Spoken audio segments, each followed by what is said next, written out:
so much for that introduction. And thank you, Tula, and congratulations to the Women's Collection for putting on another fantastic event. These days, it's all about self-care. And a big part of that is taking care of your financial well-being. So I commend all of you for participating in the last 2 days of this financial literacy event. I commend you for taking the time, investing the time in heightening your financial literacy. Our panel discussion today will provide you with some wealth creation tips for women really in all stages of the investor life cycle. And we have Melissa and Akilah joining us today, both with Mandeville Private Clients. So welcome, ladies. We as women are a force to be reckoned with. Studies show that we are influencing most household purchasing decisions, including where to bank and invest. Within Canada alone, women control $2.2 trillion of personal finance assets directly, a figure that is expected to grow by more than 70% in the next decade. We are in control. Women control 80% of buying decisions made worldwide. We are getting down to business. Women are starting and growing businesses at significant rates. In fact, entrepreneurship rates were up over 10% in the last 2 years. We are smart wealth accumulators. Women enjoy an 8.1% rate of growth in wealth compared to 5.8% for men, and $28.7 trillion in inherited intergenerational wealth is anticipated by 2060. And so while the financial crisis has caused unprecedented financial challenges for many women, in terms of financial stress and job stability, it has also sparked motivation. In fact, in 2021, Fidelity Investments put a study together on women and investing and found that there was a 50% year-over-year increase in women investing outside of their retirement, a 43% increase in women opening up investment accounts, and a 37% increase in women reaching out for financial guidance. Also, 9 in 10 women are ready to take proactive steps over the next 12 months, with 62% eager to boost their financial planning and investing knowledge. So I think this whole event comes at an opportune time. This panel and we're just so happy to be here to provide you with some tips on how you can best position yourself for wealth creation and preservation. So with that, welcome, ladies. Thank you. Thank you. And Melissa, I'll start with you.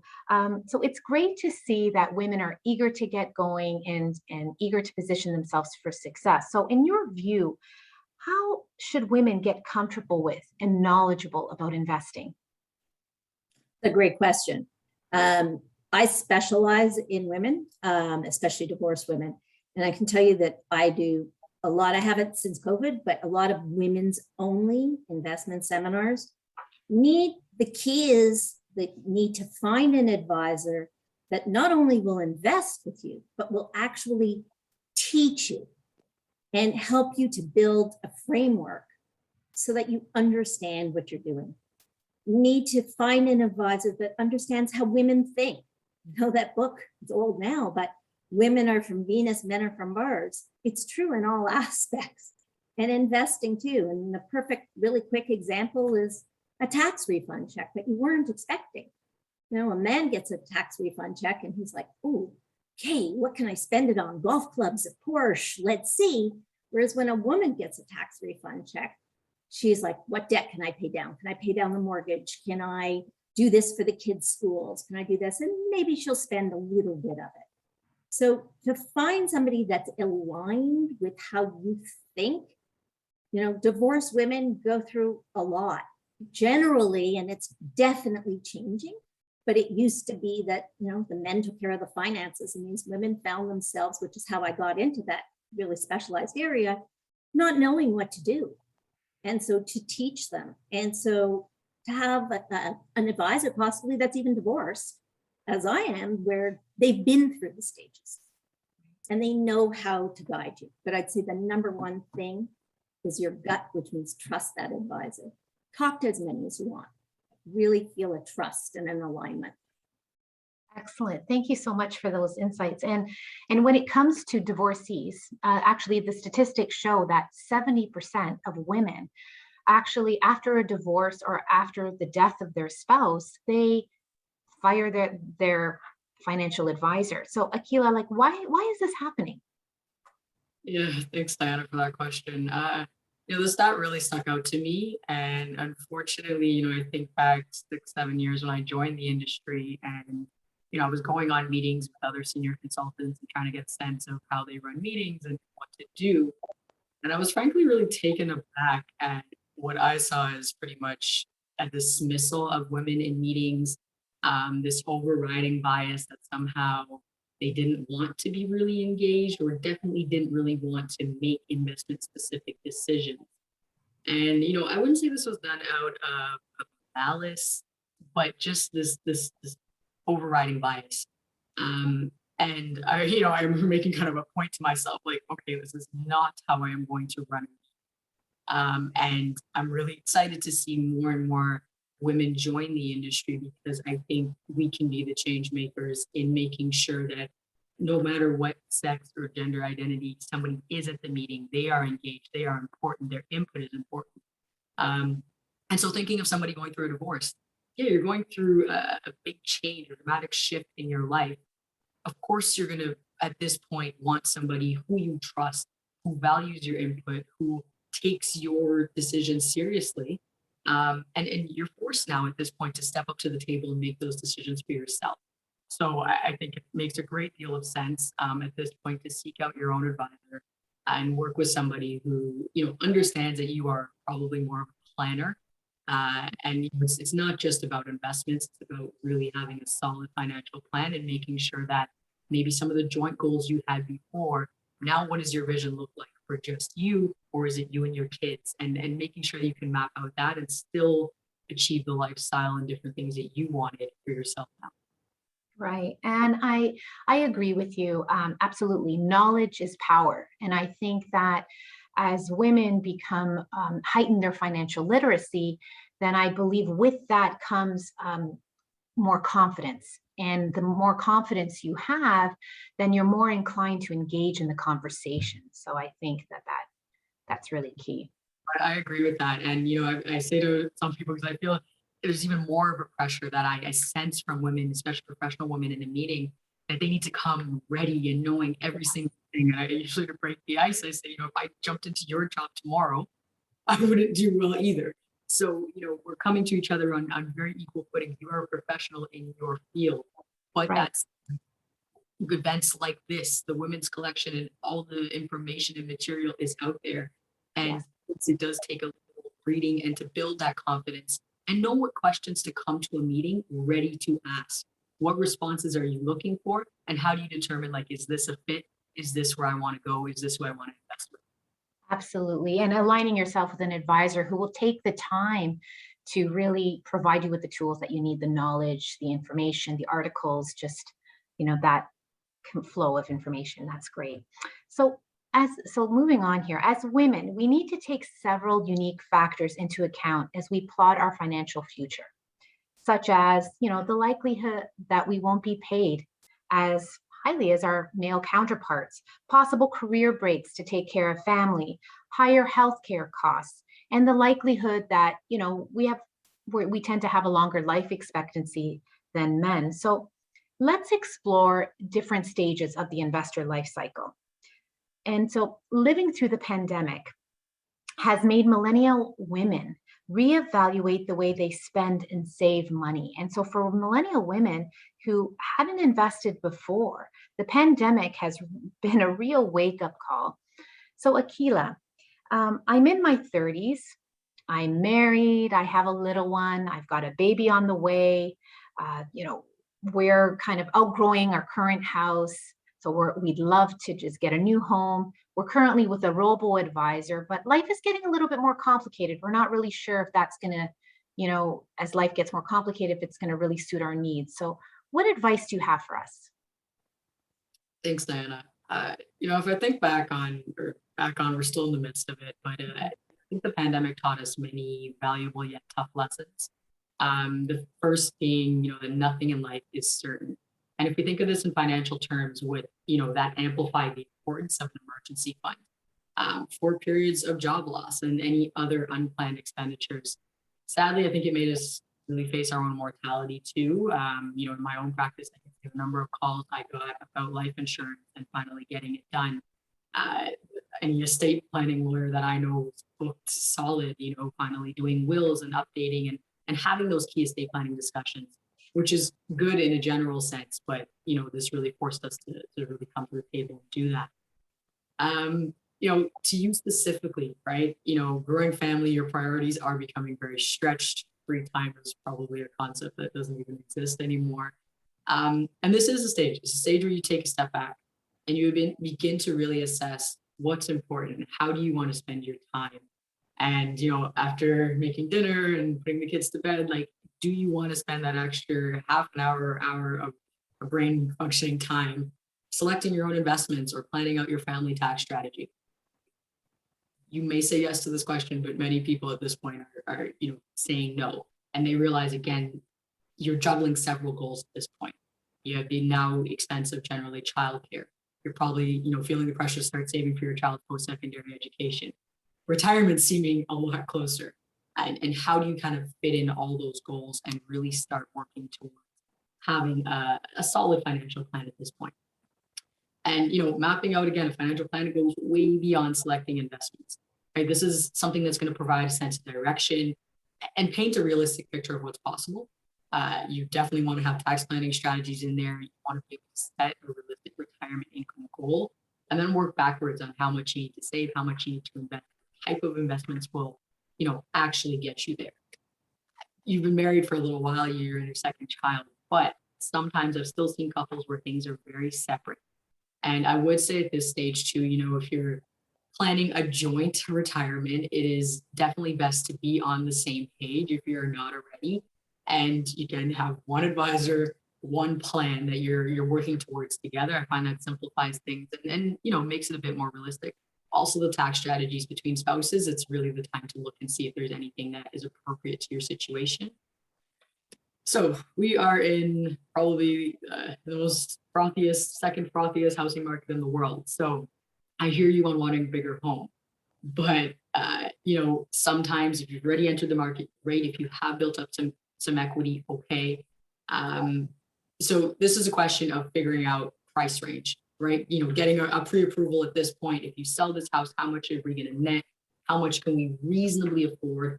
And how many more years of a mortgage are we willing to take on? Right? And factor that into your overall plan.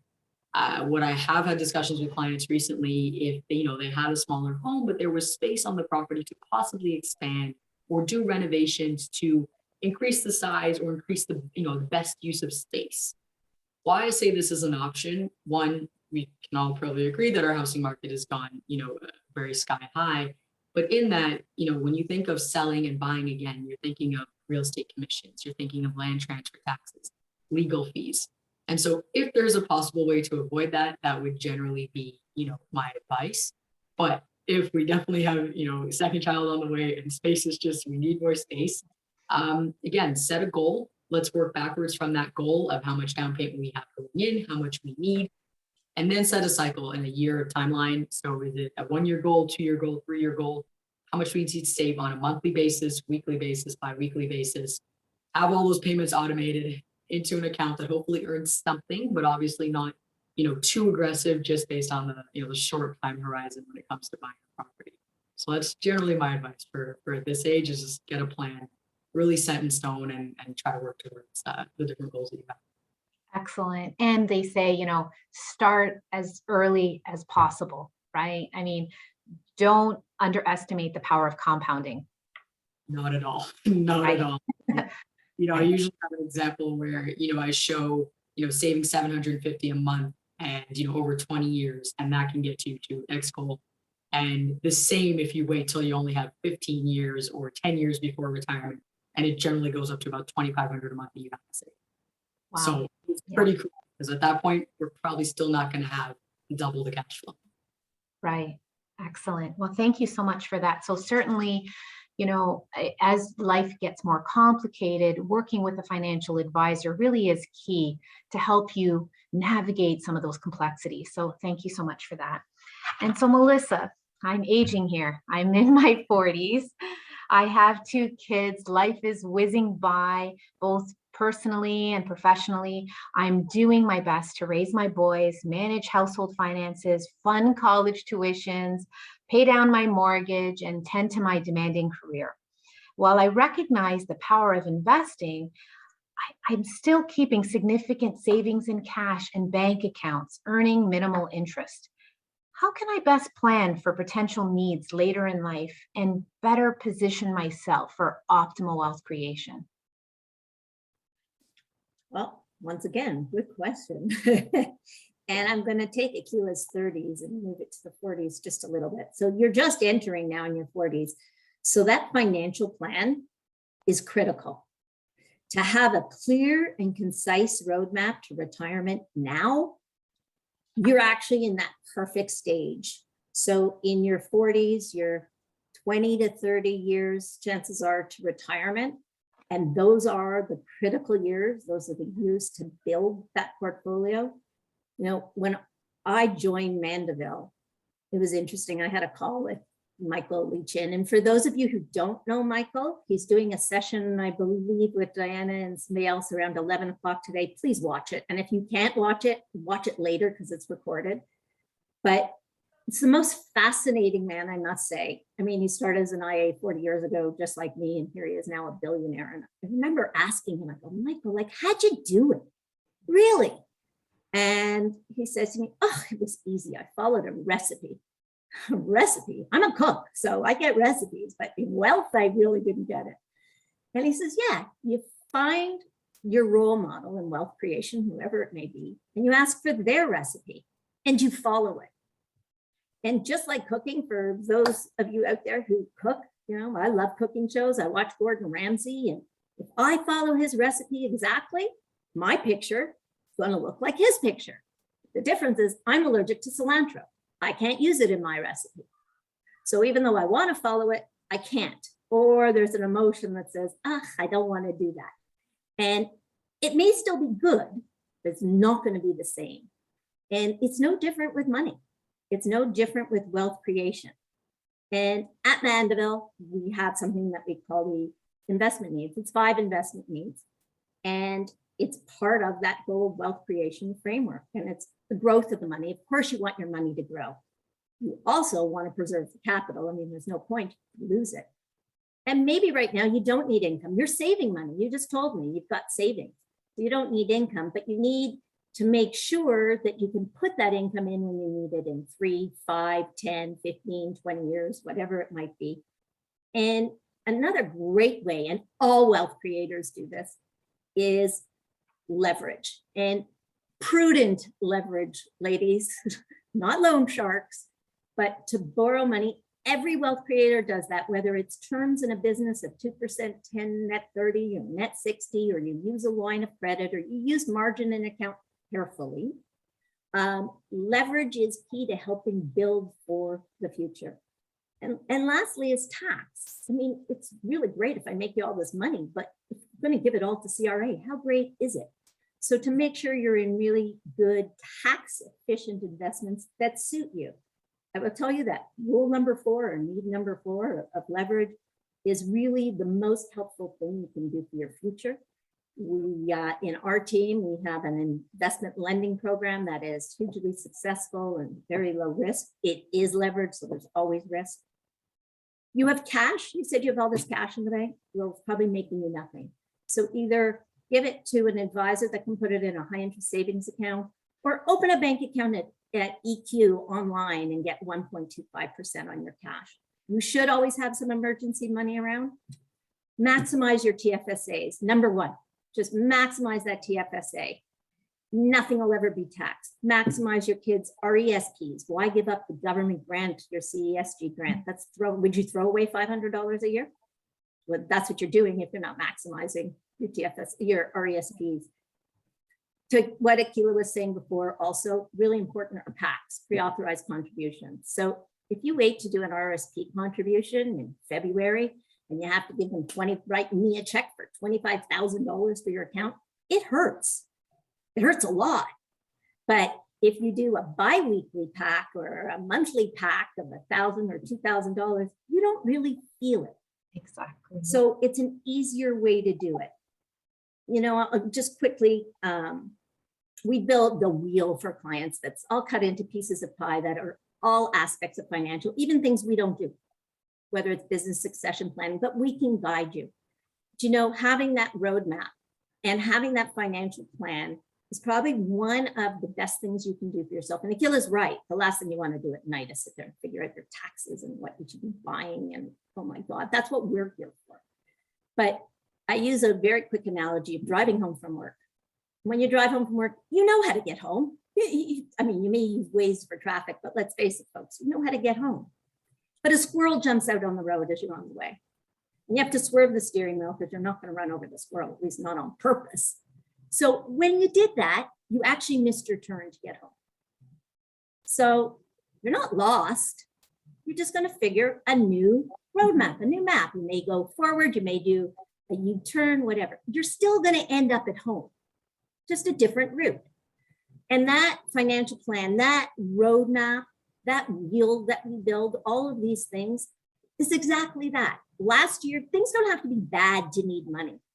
So when I say the income and we stagger it out, you also have to be able to have it if you need it. So last year, my daughter got married. Well, that was a lump sum of money I wasn't exactly planning for at that moment. And you can't plan for it at a moment. You don't know when you're in your 40s exactly when your son or daughter is going to get married, if they're going to get married. And so I had to be able to have liquidity to get large amount out. At the same time, I then had to restructure the roadmap so that I could get to that retirement goal at the end. So it can all be done, but I will tell you that your 40s are the most critical years. Think when you were 20, how far away 40 felt. You're now in your 40s, which is how far away 60 feels. But guess what? Look how fast it happened. Yes. There you go. Excellent. Thank you so much. So I guess, you know, it's really important, you're saying, to really, you know, build wealth outside of your RSP, right? And take advantage Absolutely. of it. Yeah. Excellent. Okay. Well, thank you. So now I am actually, time is flying by, Melissa, because now I'm in my 60s. And I am in retirement.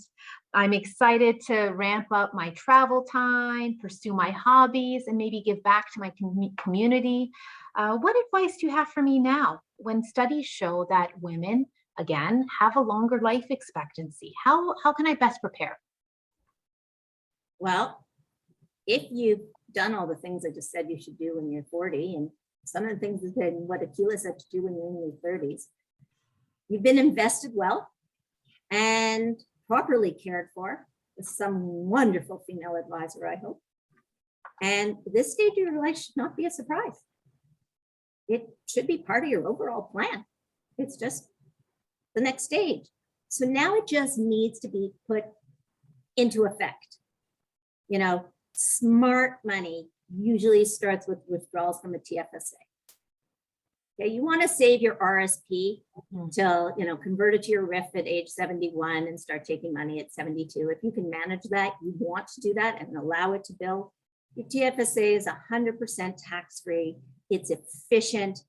If you have a good nest egg, if you've done the investment loan program, things like that, there are some great places to take money to start enjoying this part of your life.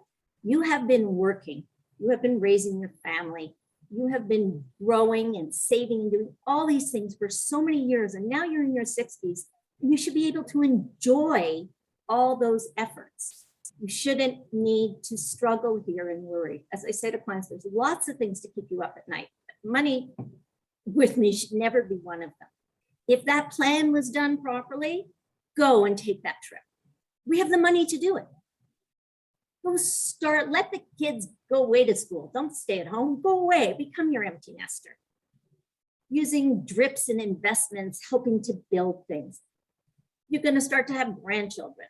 Best gift you can give a grandchild, by the way, ladies, the very, very best is to buy them a whole life insurance policy as an infant. Doesn't cost very much money. You can do it for $20 a month. And I promise you, it'll be the best gift you ever give that grandchild. So just to answer quickly and to recap, really, Diana, 60s, start to enjoy your life. Don't be nickel and diming yourself. You've been nickel and diming yourself probably your whole life. Now it's time to spend it. Wow, excellent. Thank you so much for those insights. And I guess the key, going back to Akilah in my 30s, I better make sure that I align myself with the proper advisor, right? To really make sure that I can do all those great things you're talking about in my 60s, right? So the key is getting the foundational stuff set as early as possible. And so one thing I will say, just to add in before you go on, because I just thought of it, because yes, Akilah in your 30s and me in the 40s and now in the 60s. Ladies, it is never too late to start. Don't think because you're in your 60s now, oh my God, I can't do it. Yes, you can. It is never too late, and it is never too early, but it's never too late. So don't give up on yourself. Find that advisor you trust. Excellent. And so Akilah, what is the big call to action here? What are five things women can do today to assess if they are on the right track to fulfilling their financial goals? Yeah, so I have 5 questions that I think are really good to kind of get down on paper, the answers to them. And I think this gives you kind of a sense of where you are at now and, where you be. So first one, I always say, people, first thing is to write down your goals, whether that's something, a 5-year goal, a 10-year goal.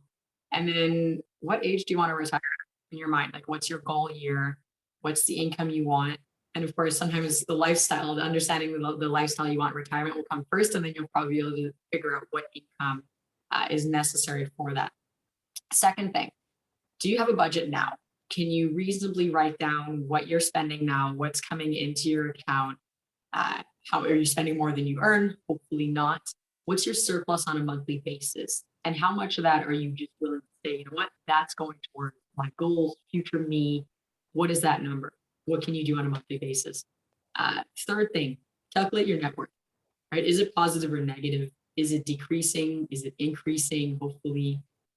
And, net worth, I've asked people this question, and sadly people have come back and told me, yeah, 2.5 million. And I'm like, your house is 2.5 million. The mortgage needs to come off of that before that's the net worth, right? So really understanding all your assets minus your liabilities, that's where you are now. That's your assets, what you have to work with. So getting a sense of that. Fourth thing, your credit score. Highly, highly important, especially as we're talking about getting into real estate and, buying a home, upgrading a home. Your credit score is hugely important. Ensure that it's at a minimum in the good category. And if it's, at good, what can we do to make it excellent? All right, so really understanding that. And the fifth question I'm going to say is kind of a combo question, but your investment portfolios in the last 3 years, can you reasonably say you've earned at a minimum 7% return?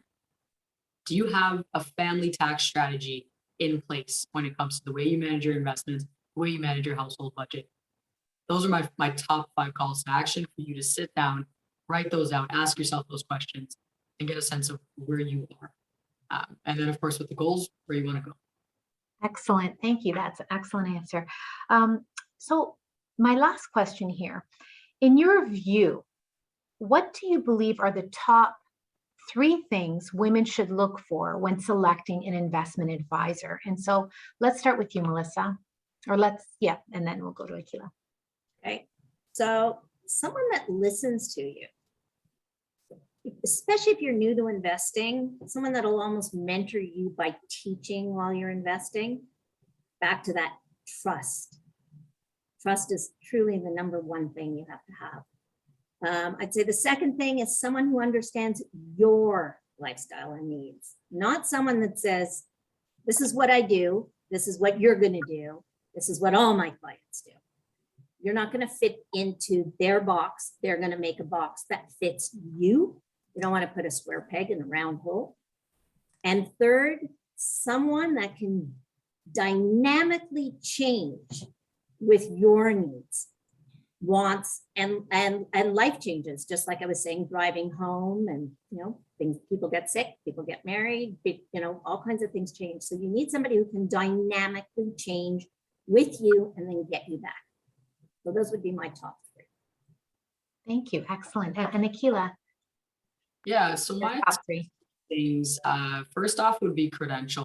So is your advisor a financial planner, which is the highest designation in our industry. That comes with 3 years of at least being in the industry, several examinations, and ongoing continuing education. So I would definitely ask that. That's just really trying to assess what advice you're really getting. Is this person qualified? And there's a lot of conversations around value for fees, and I completely agree with those conversations. So, if you're working with an advisor that's a CFP, the likelihood you're getting a full financial plan, which, helps you map out a budget, helps you map out retirement goals, considers things like inflation, which we're really seeing right now in action, healthcare costs later on in retirement, post-retirement. So that's what I would say in terms of first thing. Secondly, the firm. What firm have they chosen to align their practice with? What's that firm's investment philosophy, their reputation, their track record, and what infrastructure or technology, exists at that firm? Like I will say, with no hesitation that I joined Mandeville after meeting Michael Chin, after really seeing his track record, seeing what he had done in the industry, and it, was a no-brainer. Again, being with that firm that also provides access to private investments and alternatives, and not just public investments, supporting leverage, and really supporting us as advisors. So that is one thing I would definitely say to ask. And lastly, financial planning is a relationship at the end of the day. You have to talk to this person about things you probably don't speak to anyone else about. Share your fears, your concerns about different things, and some things sometimes we're even kind of embarrassed about. And so, working with somebody that you just have this sense of trust, a relationship that is going to go on for quite a long time. If you're working with a financial planner, it's not transactional. It's consistent relationship building, and having that understanding of somebody who really understands you and your motivations. So, yeah. Thank you. And you mentioned the inclusion of privates and alternatives. Can you expand about that? Like, what are some of the benefits of including them in your portfolio? Video at the beginning, which I thought was great. And what we didn't say specifically in the video is these large pension funds, if you look at their returns over a 20-year history, they have generally beaten the S&P 500 in terms of returns. And they've also done that on a much smoother ride, right? So, a big benefit of private investments is that they are not correlated with public markets. So when a CEO goes off and says something or gets a divorce and the stock price plummets just based on sometimes irrelevant information to the business, that doesn't really happen in the private markets because it's not traded day to day and market to market, minute to minute. So, if you are concerned about downside risk and you're concerned about you're a long-term investor and your time horizon is long, you're concerned about taxes, private investments should just be part of your portfolio and something you should ask when you are seeking out an advisor. Can you provide me access to these opportunities such as real estate investment trust, infrastructure, direct private equity into various different companies, healthcare specific and other ones. It should be part of it. If the wealthiest investors have been doing this for decades, why shouldn't we, you and I, retail investors, have access to that? And again, Mandeville's tenet, and it's definitely helped me in my practice, I will say, to smooth out returns and to get even higher returns. Thank you. To add to that, just to add to that, I've been a little bit older than Akilah and doing this a little bit longer. I have been with a few firms from boutique to bank, and Mandeville there's nobody like it out there. I have to tell you, I'm really not plugging Mandeville, but I guess I am. I've never had access to private and alternative investments like we do. I mean, yes, most people think private, they think, oh, it's an IPO or a private placement and, it's a private company. No, that's actually not correct, because that is a private company going public. The idea is to be in that Google when they're in the garage, and Microsoft when they're in the garage, and Apple. so that you can do that whole, Michael calls a unicorn with it. But private investments, I don't believe there's another firm other than Mandeville out there that has access and allows the clients that same access. They don't keep it exclusive to the firm. They allow it to the clients. I don't know of another firm out there that does that, to be honest. I'm not saying there isn't one. I'm just saying I'm not aware of one in all my years of doing this. Excellent. Well, thank you so much. You're wonderful Mandeville ambassadors. I appreciate you being here today. And also thank you so much for all of your wonderful insights. And again, thank you to all those participating with us today. And again, I commend you for really investing the time, taking the time to be here for the last 2 days, for soaking up all of these, this wonderful knowledge and tips. And I trust that it's been most helpful to you. So with that, thank you very much for joining us. Thank you. Thank you. The wealthy invest differently. At Mandeville, we understand this and have made it our mission to provide all wealth-seeking investors with access to high-quality public and private investments, typically reserved for wealthy and institutional investors. Access to high-quality private investments, such as private debt funds, have shown to decrease portfolio volatility while increasing returns. Did you know that the largest pension funds, such as Canada Pension Plan or Ontario Teachers Plan, invest in a combination of both public and private investments? If the largest pension plans in the world are investing and creating wealth this way, shouldn't you be as well? To learn more, visit us at www.mandevilleinc.com. Mandeville Private Client Inc. is a member of the Investment Industry Regulatory Organization of Canada and a member of the Canadian Investor Protection Fund.